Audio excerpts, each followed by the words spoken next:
Muy buenas noches a todos. Bienvenidos a esta casa y agradecerles la asistencia a un acto como el que va a tener lugar aquí. Nos reunimos esta noche para presentar un libro del insigne jurista don Victorio Magariños Blanco, que lleva por inquietante título el siguiente: Fragilidad de la democracia. ¿Está realmente la democracia en peligro? ¿Lo está en nuestro país? ¿Acaso lo está en el mundo civilizado, es decir, en el conjunto de los países de tradición democrática? Los que asistimos hace ahora algo más de 40 años al nacimiento de la democracia, tras la consolidación del periodo de transición, jamás pensamos que llegaríamos a hacernos esta pregunta. Y sin embargo, la pregunta derivó hacia el rumor y ha terminado por convertirse en los últimos años en una realidad sospechosa. La historia nos enseña cómo los fallos de la democracia en otros tiempos y lugares desembocaron en periodos sombríos de triste recuerdo. Hace citar, por ejemplo, la década de los años 30 en la Europa continental o la década de los años 70 en Latinoamérica. La pendiente por la que se deslizan las democracias es evidente y, por desgracia, cada vez más pronunciada. No hay peor ciego que el que no quiere ver, y en una actitud falsamente tranquilizadora nos consolamos diciendo que eso aquí no puede suceder. Sin embargo, puede suceder y de hecho sucede. La historia así lo atestigua. En los últimos años observamos con frecuencia conductas y comportamientos políticos y sociales que fácilmente pueden identificarse como precursores de la crisis democrática, a lo que coadyuvan, a veces de manera rastrera e inopinada, medios de comunicación afines al poder y, por supuesto, cierta facción de las élites económicas arrimadas al pesebre del Estado y más preocupadas por la ganancia fácil e inmediata que por el verdadero progreso del país. Por desgracia, nos acostumbramos mansamente a observar cómo los políticos actuales tratan a sus adversarios como enemigos, intimidan a la prensa libre, acosan a las instituciones que garantizan la separación y el equilibrio de los poderes, al tiempo que intentan debilitar, cuando no derribar, las defensas institucionales de la democracia, incluidos los tribunales, los servicios de inteligencia y las oficinas técnicas y de control de todo tipo. Se retuerce la ley para hacerla decir lo que no dice, y se interpreta la Constitución cambiando el sentido de los principios que la inspiran sin transitar por un verdadero y garantista proceso de reforma constitucional. La historia de los últimos 50 años demuestra que en el mundo civilizado las democracias ya no resultan derribadas por golpes violentos, sean o no militares, sino a través del deslizamiento gradual hacia el autoritarismo, la implementación de mecanismos autocráticos de poder y corruptelas de muy diversa índole. En la contraportada de este libro que hoy se nos presenta puede leerse que la propensión y extravío denunciados se han incrementado en algunos países hasta el punto que se ha originado un desquiciamiento institucional que los conduce hacia la autocracia, poniendo en peligro la paz, lo cual nos avisa de la fragilidad de la democracia. De eso va este libro, de formular denuncias acerca de los peligros que acechan a la democracia, no solo en nuestro país, sino en el conjunto de los países del mundo civilizado que han creído en la democracia como el sistema político menos malo de todos los posibles. La denuncia del populismo, de la deriva autoritarista y autocrática, la condena de las añagazas urdidas con la finalidad principal de mantener el poder, el rechazo a las sofisticadas técnicas con las que se pretenden asaltar las instituciones de control y romper el equilibrio de los mecanismos de contrapoder que aseguran la independencia y el sometimiento de los gobernantes al imperio de la ley. La condena, en suma, de todo lo que supone el deterioro, declive y muerte de la democracia como sistema político es lo que viene a denunciar este libro de don Victorio. Y pasando ya muy brevemente a la presentación del autor, Cabe recordar que don Victorio Magariño Blanco es notario, fue licenciado en Derecho por la Universidad de Santiago de Compostela,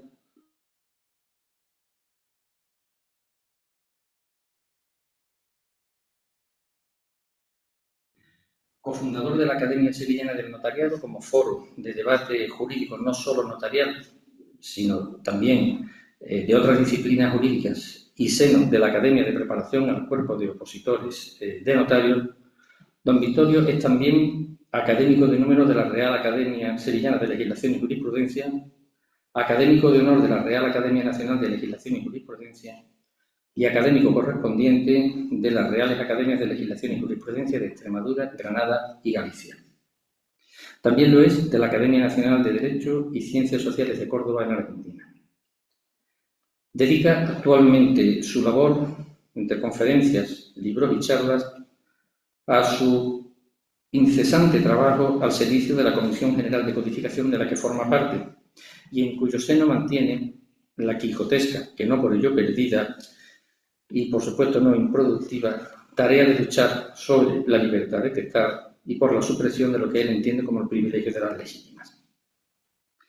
Presentada pues brevemente la obra y hecha una breve semblanza del autor, sin más doy paso a don Antonio Ojeda Escobar, que será quien se encargue formalmente de la presentación de este libro.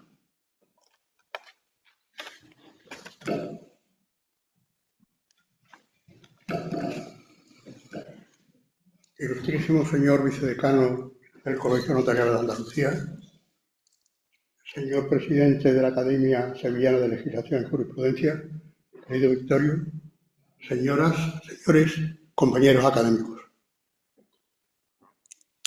Victorio y yo nos conocimos hace muchos años ya, precisamente en las oposiciones libres a notaría que ha mencionado nuestro vicedecano. Eran momentos de preocupación y de inquietud ante lo que podía ocurrir y cuando ya salieron los resultados, de satisfacción y alegría. Y esa amistad, iniciada en el carrer del notariado, pues se ha prolongado a lo largo de todos los años. No solamente se ha prolongado, sino que se ha acrecentado. Somos muy amigos, compartimos muchas inquietudes y por eso me ha pedido y no podía faltar esa noche aquí para presentar su libro. No es el primer libro que publica Victorio. Cuando yo era presidente del Consejo General del Notariado, tuvimos ocasión de publicarle toda su obra jurídica, que comprende 2 tomos de peso, no solamente doctrinal, sino de peso físico también. Después me ha sorprendido últimamente con un libro de poemas que recomiendo, breve, pero que recoge con nostalgia, con cierta sensación de paraíso perdido, toda su infancia y su juventud, y sobre todo recuerda los lugares de Andalucía donde ha sido notario. Por eso yo me permito considerar a Victorio como uno de los integrantes del notariado, como uno de aquellos notarios que desde el siglo XIX hasta el siglo XXI han tenido inquietudes políticas y sociales y, al margen de la atención a su despacho y al estudio del derecho, han tenido esas preocupaciones del entorno y han escrito o han actuado políticamente.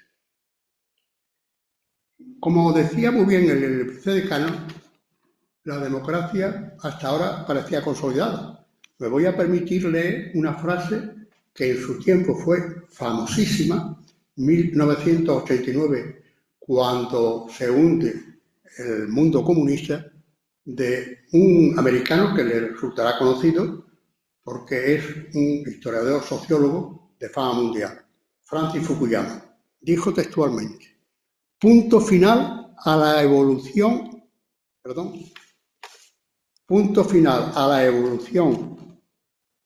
ideológica de la humanidad, con la universalización de las democracias occidentales como forma definitiva de gobierno.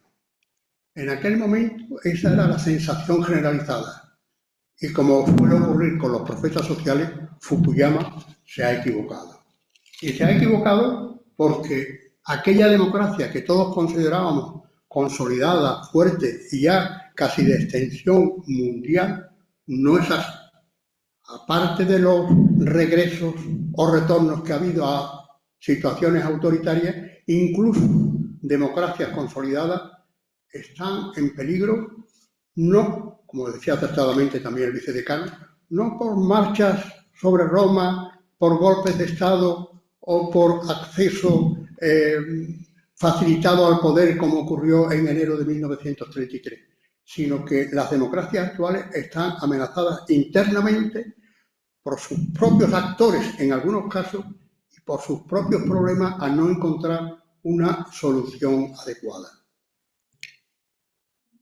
El libro de Victorio Magariño a mí me ha parecido un buen libro, escrito esencialmente por un jurista, yo diría un jus-privatista. No vamos a encontrar un libro escrito por sociólogo, economista, politólogo, sino un jurista, pero que sabe razonar, sabe contemplar la realidad circundante y sabe, sobre todo, aportar soluciones, algunas de ellas discutibles, algunas de ellas yo diría que incluso idealistas porque sobrepasan la realidad, pero son soluciones que él pone en el libro y que están ahí y que algún día a lo mejor pueden ser aceptadas. El libro de Victorio se divide, después de una breve introducción en que hace un repaso de lo que ha sido la evolución del pensamiento desde Grecia, Roma, pasando por el cristianismo y llegando al liberalismo y al socialismo, una introducción escrita con sencillez, sintética, pero al mismo tiempo profunda, porque da una visión completa de lo que ha sido la evolución de la historia y de la filosofía política en estos 25 siglos, si incluimos el pensamiento griego. Como digo, después de la introducción, el libro se divide en distintos apartados. En primer lugar, hace un estudio del Estado democrático de derecho y dice textualmente: el Estado democrático de derecho permite alcanzar el mayor grado de justicia en sociedades equilibradas económica y culturalmente. Y después desarrolla ese pensamiento y a continuación entra en un tema que él ya me anunció en una conversación privada aquí en esta sede hace un par de meses y que me sorprendió. Le digo, estoy escribiendo un libro sobre la soberanía popular. Después no era exclusivamente sobre la soberanía popular y la someto a crítica más o menos dura, pero a crítica del contexto tradicional de lo que es la soberanía popular. Y efectivamente contiene una crítica de la soberanía popular, pero contiene también soluciones a los problemas que plantea esa crítica. Dice el autor: el pueblo, conjunto de ciudadanos, es el que decide inicialmente la estructura y funciones del Estado. En una democracia el pueblo interviene en tres momentos. El momento constitucional, cuando una asamblea elegida democráticamente elabora una constitución. En un segundo momento, cuando una vez fijado el marco jurídico y aprobada la Constitución, se convocan elecciones generales y resultan elegidos los representantes del pueblo. Y una tercera ocasión o vez en que interviene el pueblo, pero ya en este caso por delegación a través de sus representantes, es la designación del Ejecutivo. A continuación analiza lo que él llama limitaciones estructurales de la soberanía popular. Él tiene cierto recelo no a la intermediación del pueblo o a la delegación en el ejercicio del poder, sino que critica fundamentalmente el medio o los medios o el procedimiento o el mecanismo que se utiliza para esa delegación. Me refiero a la utilización, como no puede ser menos en un régimen democrático y un régimen pluralista, de los partidos políticos. Y formula una crítica dura y acertada de los partidos políticos. Pero desgraciadamente los partidos políticos, desde que Robert Mitchell, a principios del siglo XX, formuló la teoría de la oligarquización de los partidos políticos, yo creo que a lo largo de toda la historia ha sido siempre así. Ha sido siempre una minoría dentro del partido, más o menos autónoma, con más o menos autoridad, según el tipo de partido que se tratara, quien ha utilizado el partido político. Es cierto que en nuestro derecho los partidos políticos tienen que tener una organización democrática, lo dice también el autor, pero desgraciadamente la realidad viene a desmentirnos que sea eso así y en realidad. Esta misma semana o la semana pasada publicaba un artículo, un diario muy conocido en este país, donde, haciendo una breve recensión de un libro de dos autores, hablaba de la escasa democracia que existe en todos los partidos españoles, pero fundamentalmente en el Partido Socialista, Partido Popular y Vox. Pero el mayor enemigo que tiene la democracia hoy, la democracia en los países en que está instalada, aparte algunos actores políticos que actúan en esos países, es el populismo, sea de derecha o sea de izquierda. Esta mañana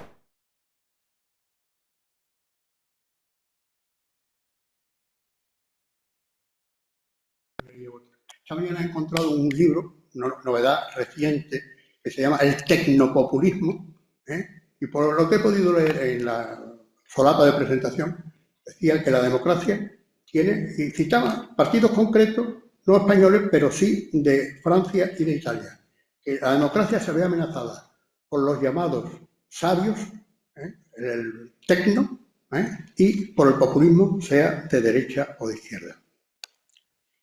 Además de las limitaciones estructurales de la soberanía, habla Victorio también de los límites funcionales. Es necesario evitar el desvío de los fines del Estado. Y estos límites funcionales son muy simples, paso muy por encima de ellos. La Constitución, el Poder Legislativo, el Tribunal Constitucional, la Judicatura, a través del control judicial, la transparencia y libertad de información y la independencia de los órganos de control. Desgraciadamente, este último en España, en la práctica, casi ha desaparecido. Las llamadas instituciones de control están siendo colonizadas por los gobiernos que en cada momento han ocupado el poder. No tienen esa independencia que deben tener para ejercer esas funciones de control. Me refiero fundamentalmente desde los tribunales de cuentas a nivel nacional o a nivel autonómico, como me refiero también al Banco de España, al Consejo de RTVA, al Consejo General del Poder Judicial. Es decir, se ha producido una colonización, una dominación por parte del poder en cada momento sobre esas instituciones. También lo estudia el autor. Después estudia, voy a ir resumiendo porque creo que el protagonismo lo tiene el libro y el autor, hace una evolución del Estado español diseñado en la Constitución desde 1978 hasta ahora. Señala todos los defectos, todas las desviaciones que en esos años ha habido. Y, por último, después de analizado todos esos vicios, defectos o carencias que se han producido en estos años, propone lo que él llama el encauzamiento del Estado. El encauzamiento del Estado. Es decir, afirma textualmente, la regresión del Estado democrático de derecho que se ha ido generando en España no significa que se haya producido una transformación degenerativa que lo haga irrecuperable o inviable. Él lo ve, y yo estoy totalmente de acuerdo con él, que es totalmente recuperable y que pueden venir nuevos días donde la Constitución de 1978 se aplique efectivamente. Y él propone una serie de medidas que algunas yo estoy completamente de acuerdo con ellas, como por ejemplo, España yo creo que es el país que tiene más personas inmunes por su responsabilidad política por cualquier de otro tipo, incluido el rey. Él propone reducir, yo estoy totalmente de acuerdo con él, y propone otras muchas medidas de ese tipo, como la democratización interna de los partidos, la limitación de mandatos, no solamente al Ejecutivo, sino también a los parlamentarios, para que no se cree una clase política profesional que viva exclusivamente de la política y muchas veces al margen del país. En resumen, y concluyo, es un libro escrito por un jurista con una gran experiencia, con un gran amor a la democracia y a España, que ha señalado y detectado perfectamente los defectos en los que yo creo que casi el común de los presentes y asistentes a esta sala estarían de acuerdo, y al mismo tiempo propone soluciones, algunas discutibles, algunas yo diría, las calificaría como de idealistas, superiores a lo que es la realidad, pero por lo menos se compromete, asume esa responsabilidad de proponer soluciones a esos defectos que desgraciadamente adolece nuestra democracia. Nada más, muchas gracias.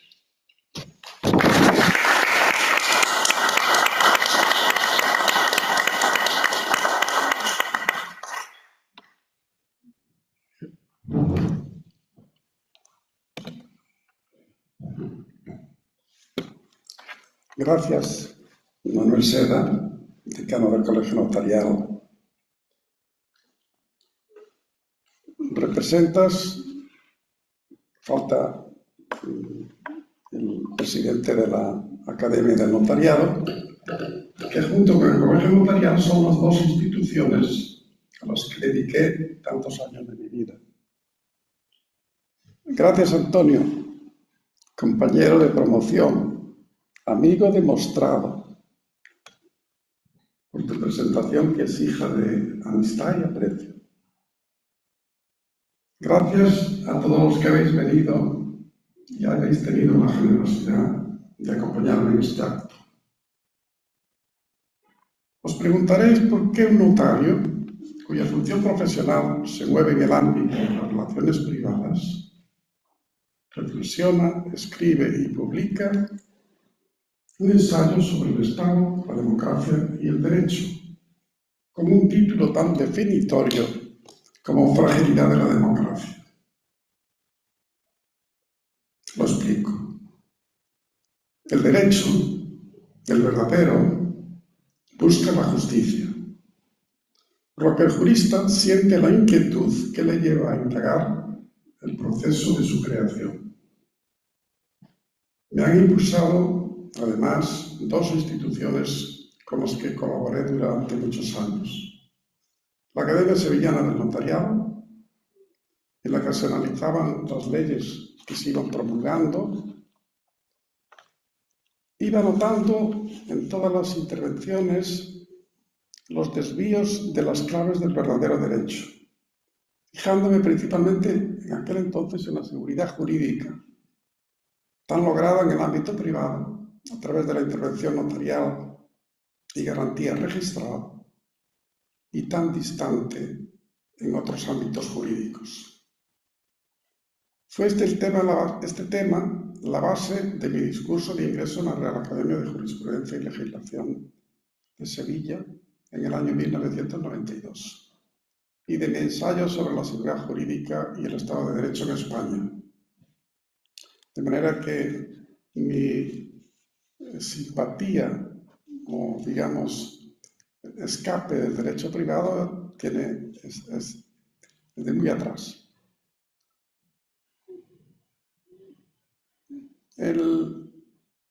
También la Asociación para el Diálogo, creada a iniciativa de Fernando Feijóo, aquí presente. Recuerdo cuando Fernando llegó a mi notaría, me dice: oye, Vittorio, ¿por qué no hacemos una asociación en donde se debatan y estudien los problemas sociales y políticos de España? Perfecto, vamos a hacerla. Y la hicimos, y subsiste todavía. Gracias, Fernando.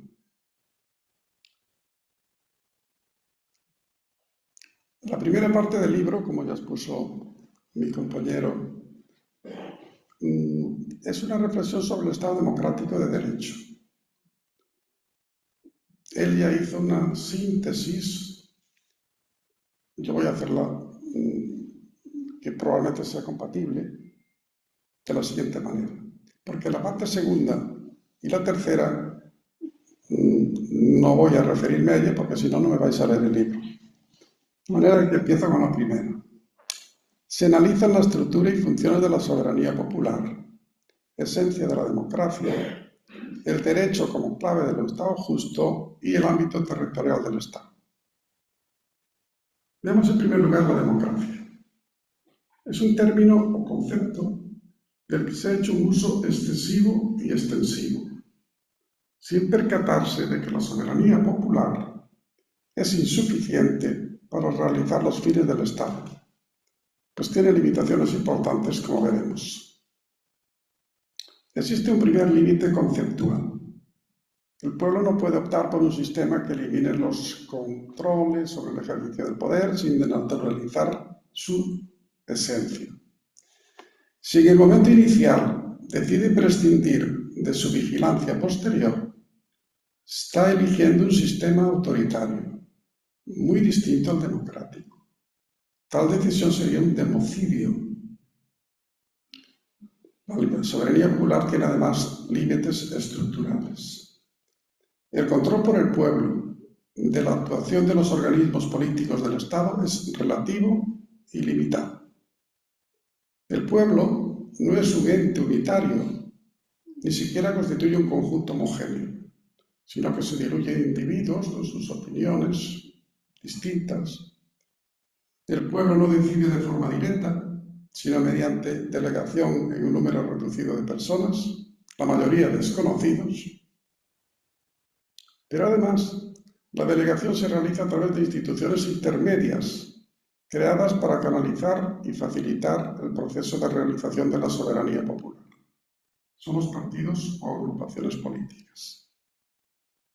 La delegación del pueblo no es, pues, directa en la mayoría de los casos. Está mediatizada. Tal intermediación hace que la soberanía popular quede minimizada y fracturada. Los partidos políticos en los que se delega realmente el poder plantean serios problemas de representatividad y constituye una de las limitaciones estructurales que afectan y reducen la soberanía popular. En efecto, los ciudadanos tienen que decantarse por soluciones integradas en el programa que ofrecen, que en muchos casos no comparten en su totalidad. Los partidos toman fuerza de las ideologías, que utilizan como señal de identidad, con una pretendida carga de profundidad filosófica, solucionadora de todos los problemas sociales, extrema y totalizadora. Se utilizan a menudo como un frente de choque y exclusión, con predominio del sentimiento frente a la razón, y causan distancia, bloqueo y desequilibrio.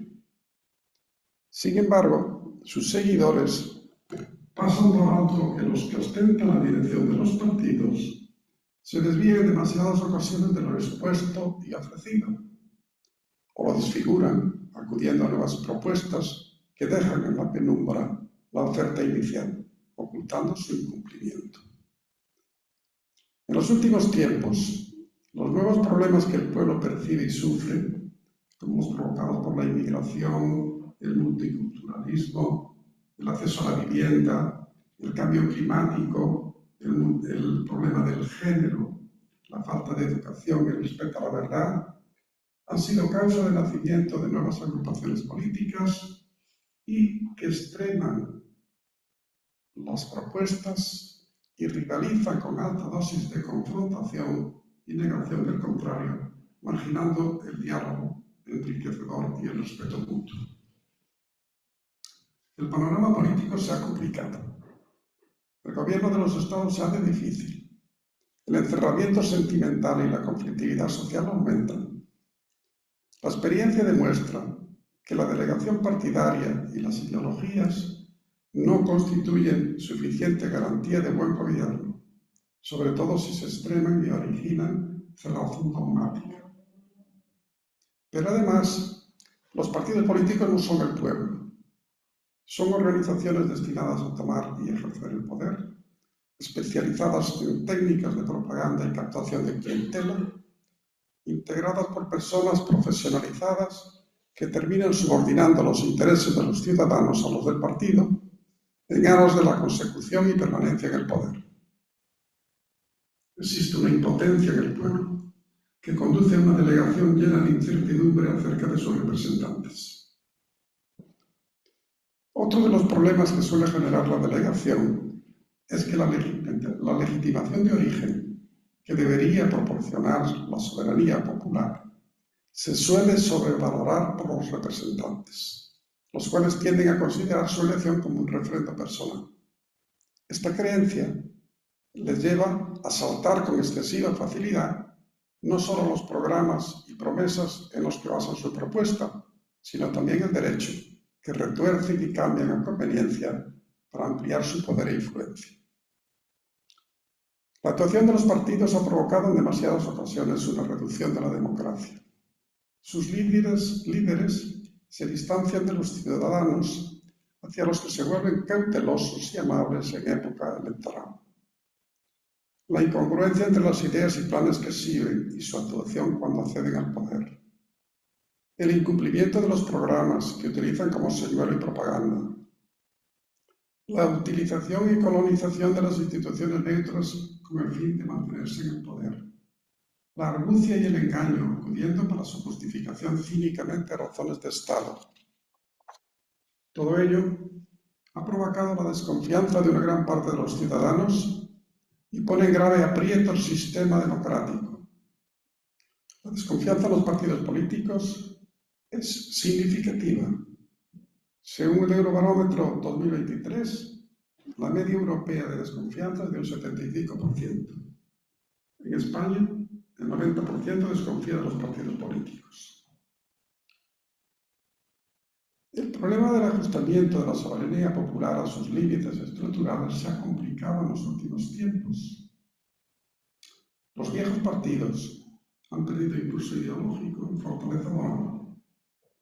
Carecen de criterios sólidos y claros, acceden a su dirección líderes oportunistas, cuya finalidad es la toma de poder y perpetuación del mismo, utilizando algunos como bandera una pretendida solución de los problemas de la gente.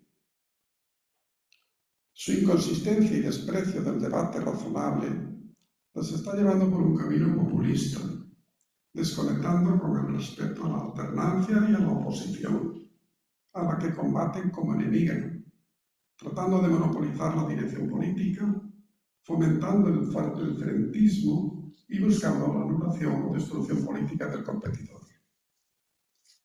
El populismo en su grado máximo constituye no ya un exceso en relación con la limitación estructural de la democracia, sino un salto cualitativo que entraña la negación de la democracia al apropiarse de la soberanía popular. El desvío de los límites estructurales de la democracia nos advierte sobre la fragilidad de esta y lo fácilmente que se produce una modificación autocrática.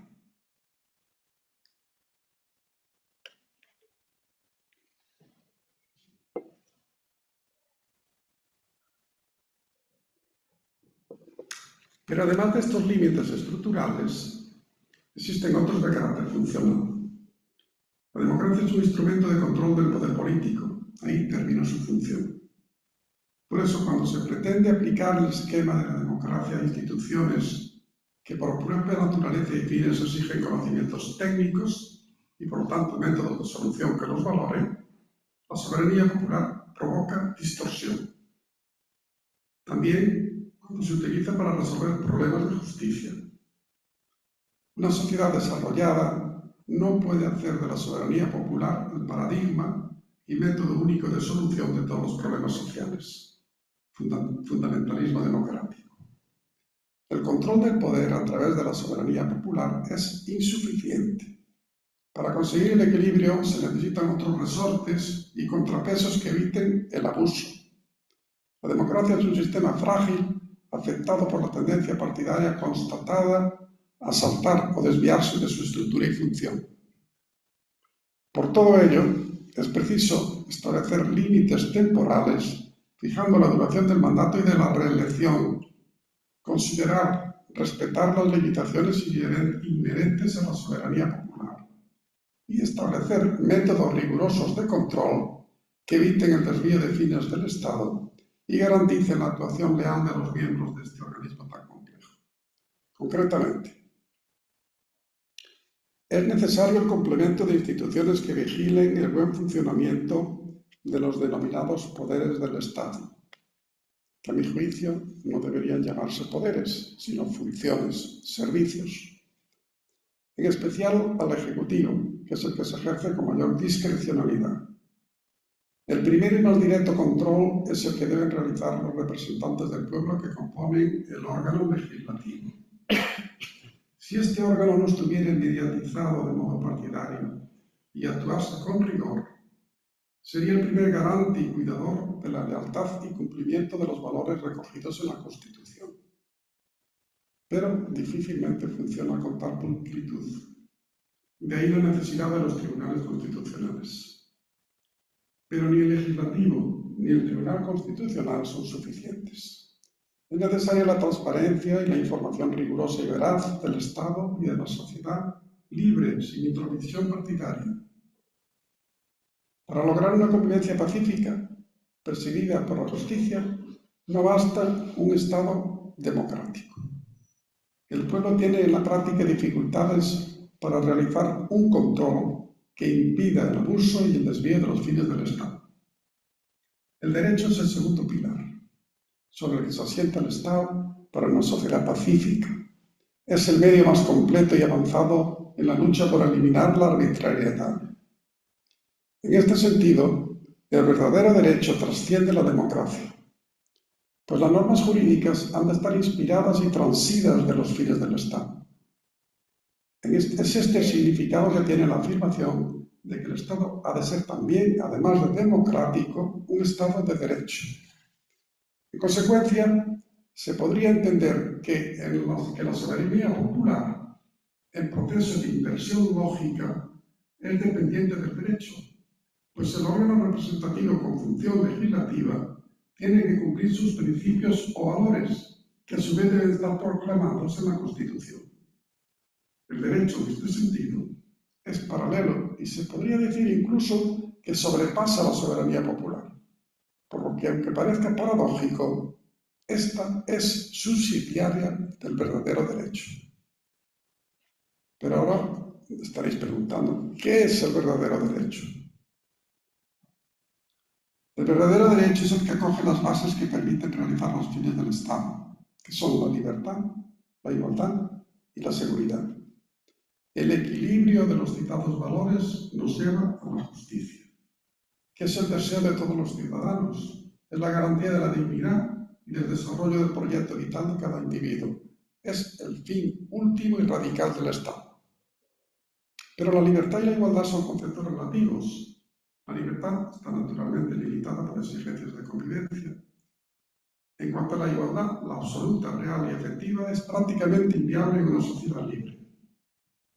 Sin embargo, el Estado, por vía de intervención e imposición, tiene que proporcionar los medios de acceso de cualquier ciudadano a la formación y al trabajo que permitan el máximo desarrollo de su proyecto vital y un mínimo que proteja su dignidad.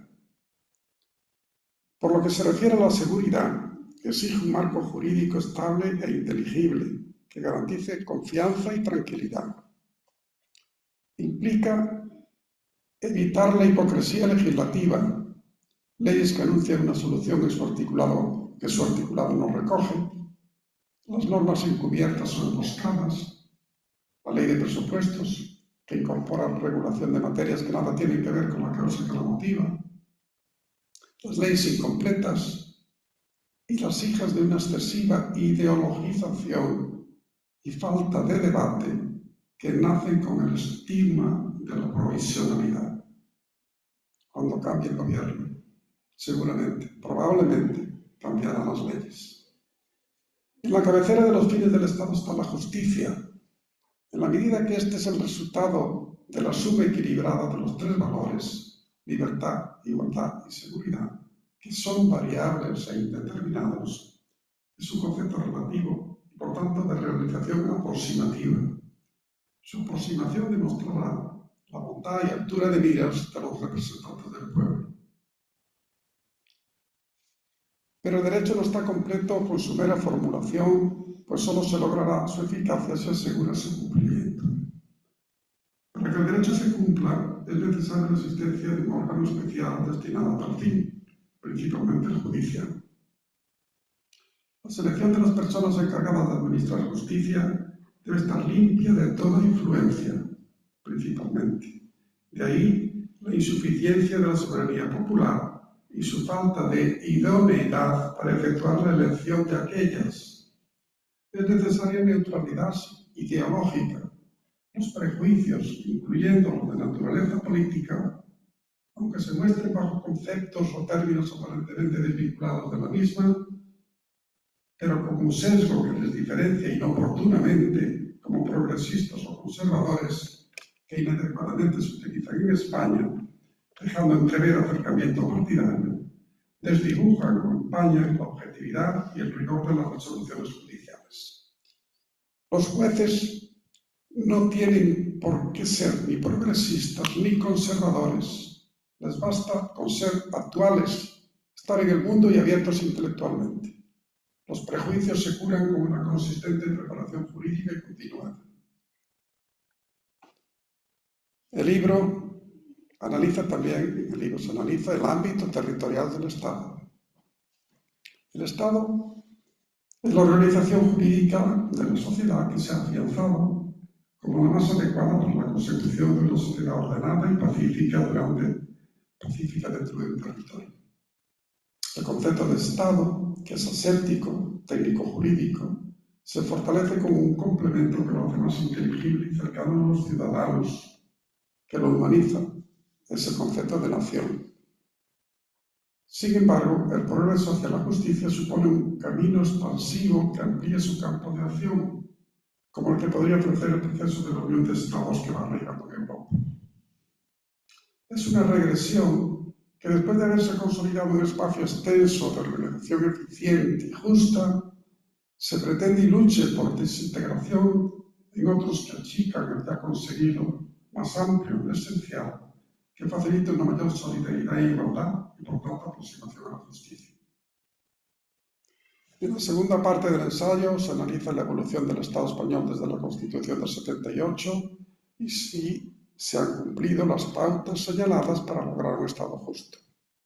Se hace especial estudio de la evolución regresiva que padece el Estado español, en concreto la muy significativa Ley de Amnistía de 2024 y de la evolución desintegradora de la estructura territorial. En la tercera parte se propone medidas necesarias para alcanzar el Estado. Al llegar a este punto, estaréis pensando,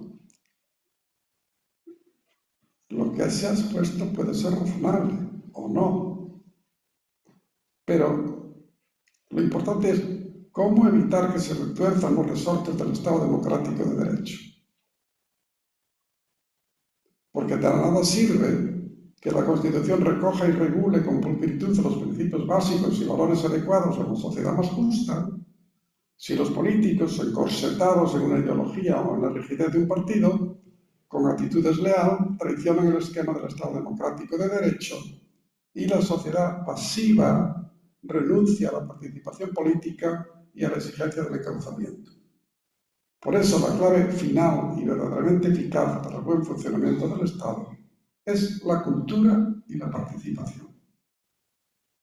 Cultura ética, receptora y enamoradora de la justicia, a través de una educación que señale las bases racionales que deben presidir la actuación política.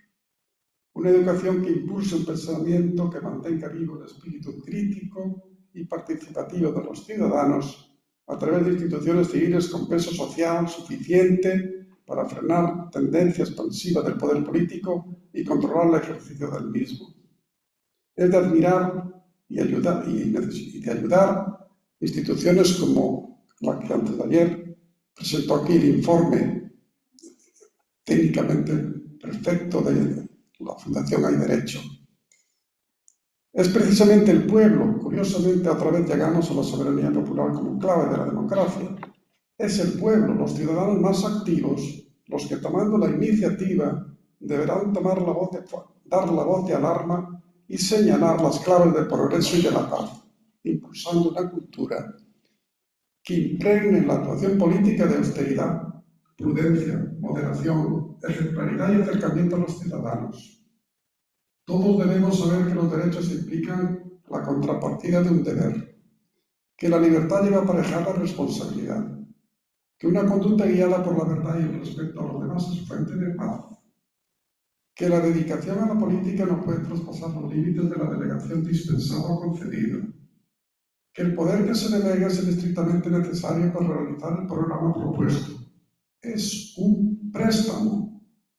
El verdadero avance hacia la paz social solo se podrá conseguir potenciando la cultura ética, siguiendo una pauta tan sencilla como la de no hacer daño, cumplir la palabra dada y procurar el bien de todos, actuando con responsabilidad, humildad y sin engaño, potenciando los valores básicos para la paz, que son la libertad, igualdad y seguridad en síntesis equilibrada.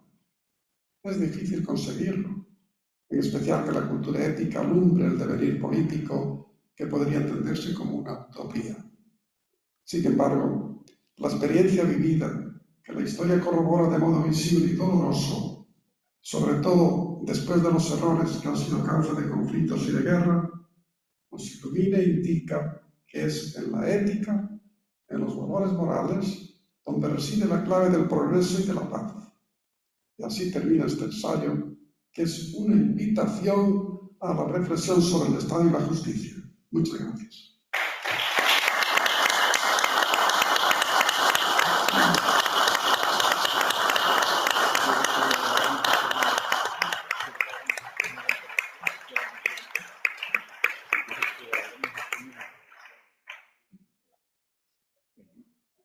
Pues muchas gracias, don Victorio, por la magnífica exposición. Muchas gracias también a don Antonio por su introducción. Agradecerles una vez más la asistencia a este acto.